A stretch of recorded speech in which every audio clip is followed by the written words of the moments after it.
साथियों, यूट्यूब के channel hive scholar पर आप सभी का स्वागत है।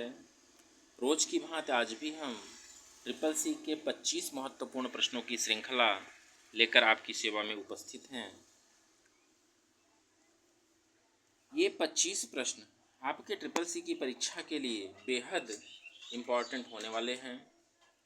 1 से 25 तक की जो श्रृंखला चल रही है, 1 से 25 तक हमने दिया था, फिर 26 से 50 तक की ये श्रृंखला चलेगी। इस तरह से आपको 25 प्रश्न डेली मिलेंगे। आइए देखते हैं आज के सेशन का पहला प्रश्न। पहला प्रश्न है, पहला ब्राउज़र कौन सा है? ए विकल्प दिया हुआ है ओपेरा, बी दिया हुआ है क्रोम, सी दिया हुआ है मोजिला और डी दिया हुआ है नेटस्केप। तो पहले वेब ब्राउज़र की अगर हम बात कहें तो वह नेटस्केप होता है, यानी कि हमारा डी विकल्प सही होगा, जिसे हम लोग नेटस्केप नेविगेटर के नाम से भी जानते हैं। आगे बढ़ते हैं 27वें प्रश्न की तरफ, और 27वां प्रश्न हमारे स्क्रीन पर आ चुका है। 27वां प्रश्न है, इम्प्रेस विजार्ड, फिर खाली स्थान है, को शामिल करता है। यानी कि इम्प्रेस से क्वेश्चन है यह, इम्प्रेस किसको शामिल करता है ये पूछा जा रहा है। ऑटो कंटेंट और pick a look wizard, auto content wizard, chart wizard और auto content wizard, pick a look wizard. तो इसके सही आंसर की अगर हम बात कहें तो ऑटो कंटेंट विजार्ड को यह शामिल करता है, अतः हमारा बी विकल्प सही होगा। आगे बढ़ते हैं 28वें प्रश्न की तरफ, और 28वां प्रश्न हमारे स्क्रीन पर आ चुका है। ओडीएफ का पूरा नाम होगा, ओडीएफ का पूरा नाम फुल फॉर्म पूछा जा रहा है। ए है ओपन डोर फॉर्मेट, बी है ओपन डॉक्यूमेंट फॉर्मेट, सी है ओपन ड्यूब फॉर्मेट और डी है ऑल ऑफ द एबव। तो इसके सही उत्तर की अगर हम बात कहें तो 28वें प्रश्न का सही आंसर बी विकल्प होगा, ओपन डॉक्यूमेंट फॉर्मेट। आगे बढ़ते हैं 29वें प्रश्न की तरफ, और 29वां प्रश्न हमारे स्क्रीन पर है।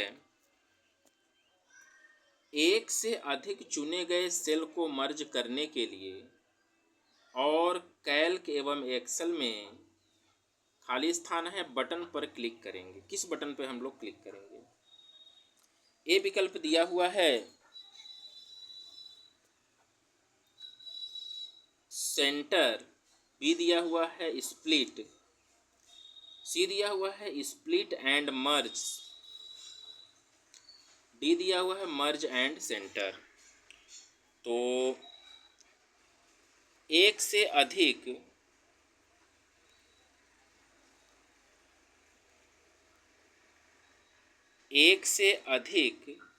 चुने गए सेल को मर्ज करने के लिए हम लोग किस विकल्प का चयन करते हैं? तो इसके लिए देखिए, मर्ज करने के लिए मर्ज एंड सेंटर बटन होता है, अतः हमारा डी विकल्प सही होगा। आइए बढ़ते हैं 30वें प्रश्न की तरफ, और 30वां प्रश्न हमारे स्क्रीन पर है। टेक्स्ट का अलाइनमेंट क्या होता है जो पैराग्राफ के लेफ्ट और राइट दोनों साइड के लेफ्ट और राइट मार्जिन को फ्लश करते हुए दिखाई देता है?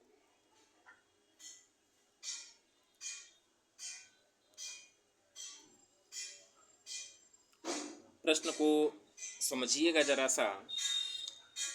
जो पैराग्राफ के लेफ्ट और राइट दोनों साइड के लेफ्ट और राइट मार्जिन को फ्लश करते हुए दिखाई देता है, इसका मतलब है कि वह अलाइनमेंट कौन सा है जो लेफ्ट और राइट में टेक्स्ट को इक्वल कर देता है। तो वह अलाइनमेंट क्या होता है? ए विकल्प दिया हुआ है जस्टिफाई, बी दिया हुआ है सेंटर्ड, सी दिया हुआ है लेफ्ट अलाइन, डी दिया हुआ है राइट अलाइन। तो वह जस्टिफाई होता है, वह जो है जस्टिफाई होता है, जो कि लेफ्ट और राइट दोनों को क्या करता है? फ्लश करता है। आगे बढ़ते हैं 31वें प्रश्न की तरफ। 31वां प्रश्न हमारे स्क्रीन पर आ चुका है। डेजी व्हील प्रिंटर प्रकार है, मतलब डेजी व्हील किस प्रकार का प्रिंटर है, ऐसा प्रश्न पूछा जा रहा है।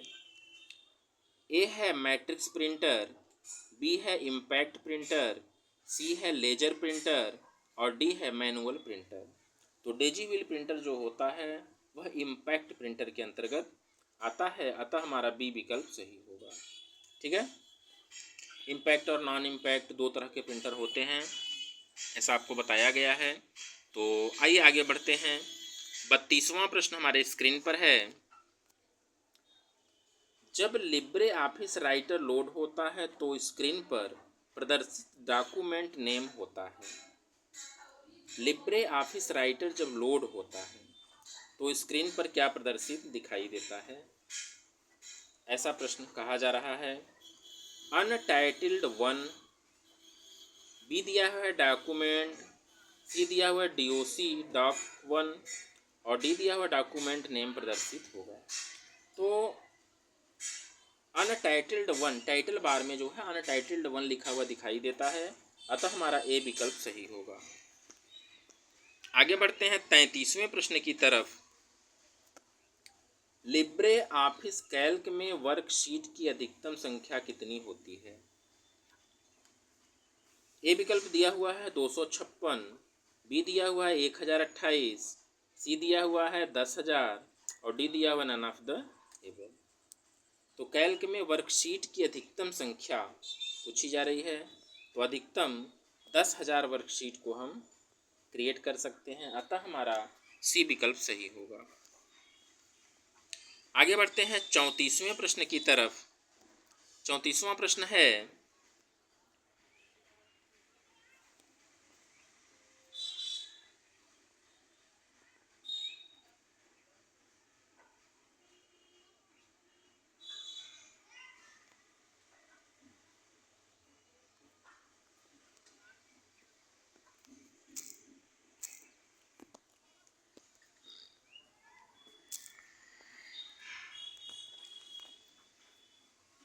चौंतीसवां प्रश्न हमारे स्क्रीन पर आ चुका है। निम्न में कौन सा नेटवर्क डिवाइस है जो पैकेट को अपने अंतिम डेस्टिनेशन की तरफ निर्देशित करता है। ए विकल्प दिया हुआ है मॉडेम, बी दिया हुआ है गेटवे, सी दिया हुआ है राउटर और डी दिया हुआ है नोड। तो इसके सही उत्तर की अगर हम बात कहें तो वह राउटर होता है, अतः हमारा सी विकल्प सही होगा। आगे बढ़ते हैं 35वें प्रश्न की तरफ। 35वां प्रश्न है, IIS रिफर करता है। IIS का फुल फॉर्म पूछा जा रहा है। ए दिया हुआ है international institute for standard, B दिया हुआ है इंटरनेट इंफॉर्मेशन सर्वर, सी दिया हुआ है इंटरनेट इंफॉर्मेशन सिस्टम और डी दिया हुआ है इंटरनल IP स्कीम। तो 35वें प्रश्न के सही उत्तर की अगर हम बात करें तो इंटरनेट इंफॉर्मेशन सर्वर इसका पूरा नाम होता है, अतः बी विकल्प सही होगा। आगे बढ़ते हैं 36वें प्रश्न की तरफ। 36वां प्रश्न है, IFSC कोड कितने अंक का होता है। आप लोग जानते होंगे, सबके पास बैंक का पासबुक होगा, वहाँ पर IFSC कोड लिखा हुआ होता है। इंडियन फाइनेंशियल सिस्टम कोड इसका पूरा नाम होता है। ए विकल्प दिया हुआ है 11, बी विकल्प दिया हुआ है 14, सी विकल्प दिया हुआ है 8 और डी विकल्प दिया हुआ है 7। तो IFSC के कोड की अगर हम बात करें तो उसमें कुल 11 कोड होते हैं। आगे बढ़ते हैं 37 नंबर, SMTP प्रोटोकॉल का पोर्ट नंबर क्या। बहुत ही इंपॉर्टेंट प्रश्न है और पोर्ट नंबर पर एक प्रश्न निश्चित रूप से परीक्षाओं में आता है। SMTP प्रोटोकॉल का पोर्ट नंबर पूछा जा रहा है। ए विकल्प दिया हुआ है 22, बी दिया हुआ है 25, सी दिया हुआ है 110 और डी दिया हुआ है 80। तो SMTP का प्रोटोकॉल का पोर्ट नंबर जो होता है 110 होता है, अतः हमारा सी विकल्प सही होगा। आगे बढ़ते हैं 38वें प्रश्न की तरफ। 38वां प्रश्न है, टेलीग्राम को किसने डेवलप किया है।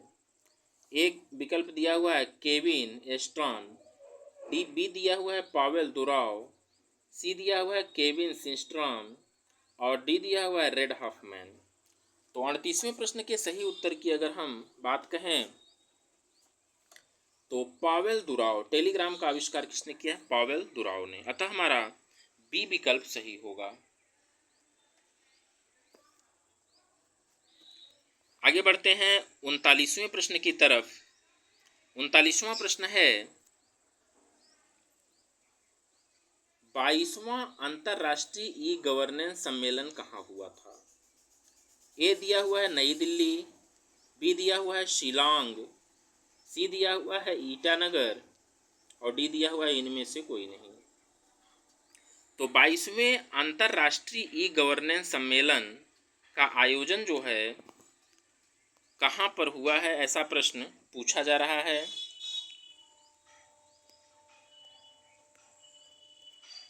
इसका सम्मेलन जो है शिलांग में हुआ है, अतः हमारा बी विकल्प सही होगा। आगे बढ़ते हैं 40वें प्रश्न की तरफ। प्रिंटिंग हेतु उचित पेपर ओरिएंटेशन है। ए विकल्प है पोर्ट्रेट, बी है लैंडस्केप, सी है बोथ ए एंड बी दोनों और सी दिया हुआ नन ऑफ द एबव। तो प्रिंटिंग हेतु पेपर का ओरिएंटेशन जो होता है पोर्ट्रेट भी होता है, लैंडस्केप भी होता है, अतः हमारा सी विकल्प सही होगा। आगे बढ़ते हैं 41वें प्रश्न की तरफ। निम्नलिखित में कौन सा मालवेयर का एक उदाहरण है? ए विकल्प दिया हुआ है एक ज़ोंबी, बी दिया हुआ है एक एविल्टर्न, सी दिया हुआ है एक वायरस और यहाँ पर डी होगा ऑल ऑफ एबव। ठीक है ना? तो 41वें प्रश्न के सही उत्तर की अगर हम बात करें तो मालवेयर का उदाहरण जो है एक वायरस होता है, अतः हमारा सी विकल्प सही होगा।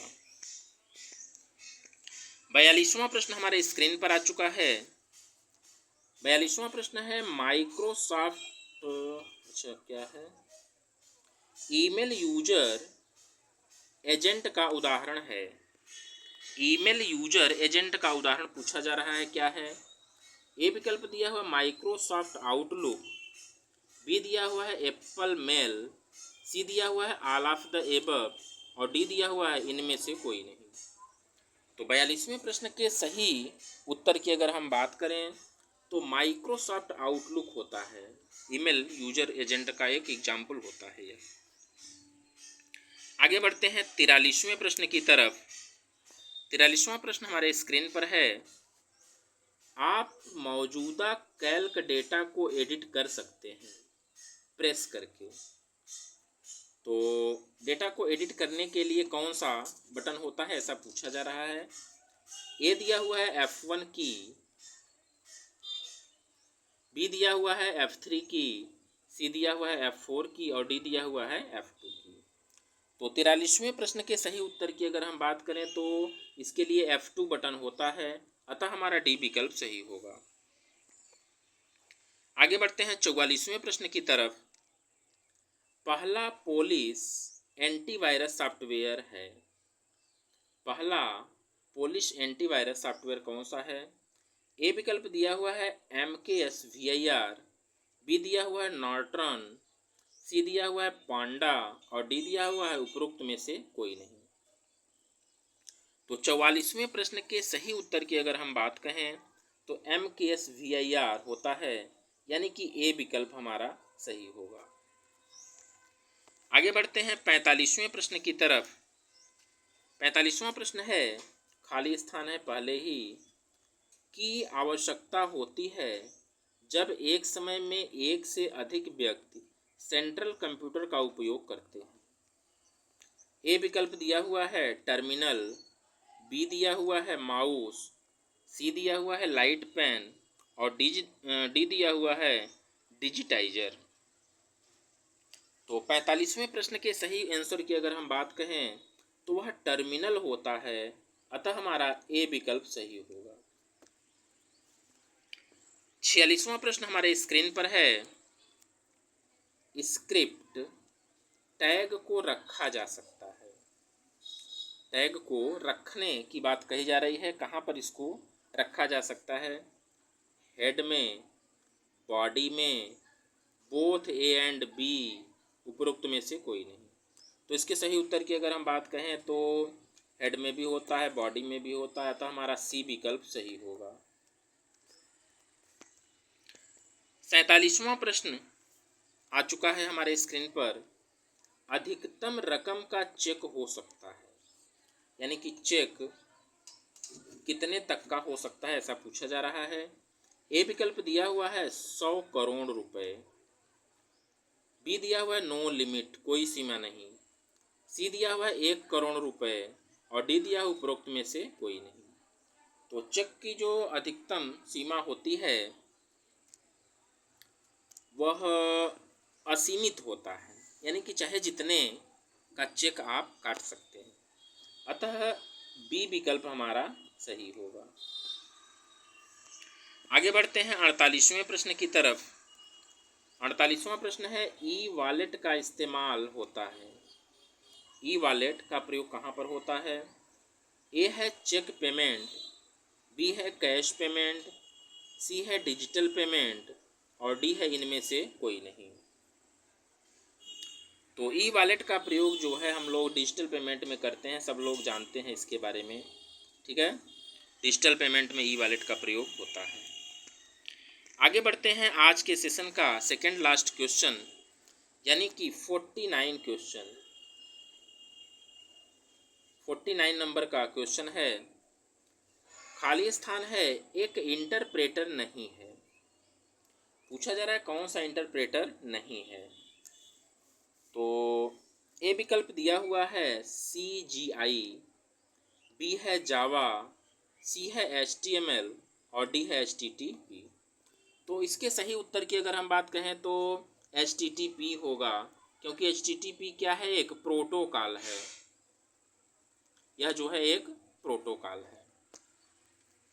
आगे बढ़ते हैं आज के सेशन का लास्ट और 50वां प्रश्न। लिब्रे ऑफिस कैल्क में एक शॉर्टकट की जो फंक्शन ऑपरेट करने के लिए इस्तेमाल में लाई जाती है क्या कहलाती है? प्रश्न को एक बार फिर से हम लोग जरा सा पढ़ेंगे। लिब्रे ऑफिस कैल्क में एक शॉर्टकट की जो फंक्शन को ऑपरेट करने के लिए प्रयोग में लाई जाती है। ए विकल्प है Ctrl+F2, बी दिया हुआ है Alt+F2, सी दिया हुआ है Ctrl+F और डी दिया हुआ है Ctrl+Shift+O। तो 50वें प्रश्न के सही आंसर की अगर हम बात करें तो Ctrl+F2 बटन का प्रयोग किया जाता है, अतः हमारा ए विकल्प सही होगा। तो साथियों, आज के प्रश्न कैसे रहे हमें कमेंट के माध्यम से ज़रूर बताइएगा। चैनल पर अगर हमारे आप नए हैं तो चैनल को सब्सक्राइब करिएगा, शेयर करिएगा और लाइक करिएगा।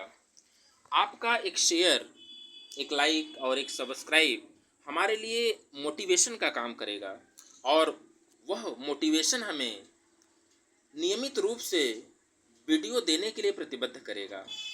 तो इसी प्रकार की वीडियोज़ को प्राप्त करने के लिए, पाने के लिए